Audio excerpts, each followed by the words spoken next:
በተለይ ቤተ መንግስቱ መሸጥ አለበት። ጉግል ሴልስ አብይ ለዛሬም አይኖርም። ኢትዮጵያ አዲስ ቤተ መንግስት አያስፈልጋትም። መስልኝ አብሮ ይስጥልኝ። አስተያየትና ጥያቄ ለማቅረብ ነበር ለአቶ ጀዋር መሐመድ። እሺ አጠር አድርገን። ብሩክ የሾርቅ አሰፋ እባላለሁ ከአዲስ አበባ ነው የምደውለው። እሺ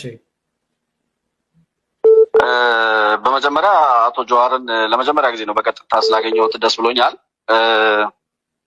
እንግዲህ አቶ ጀዋር ሲናገር እንደሰማሁት በ12 ዓመቴ የጀመርኩት ትግል ነው ብሏል እና ከ12 ዓመቱ ጀምሮ እስካሁን ድረስ ትግል ላይ የኖረ ሰው አሁን ላለው የጤና ባለሙያዎች ለሚያነሱት ጥያቄ ምንድነው መፍትሄው ተብሎ ሲጠየቅ ቤተ መንግስቱን ሽጦ ይክፈል፣ ሪዞርቶቹ ይሸጡ ምናምን የሚል ሀሳብ ይሄን ያክል ፖለቲካ ላይ ቆይቻለሁ ከሚል ሰው የሚጠበቅ አይደለም እና ተራ መልስ ሆነብኝና እንደ አንድ ኢንተሌክቹዋል ነኝ ይላል ጀዋር።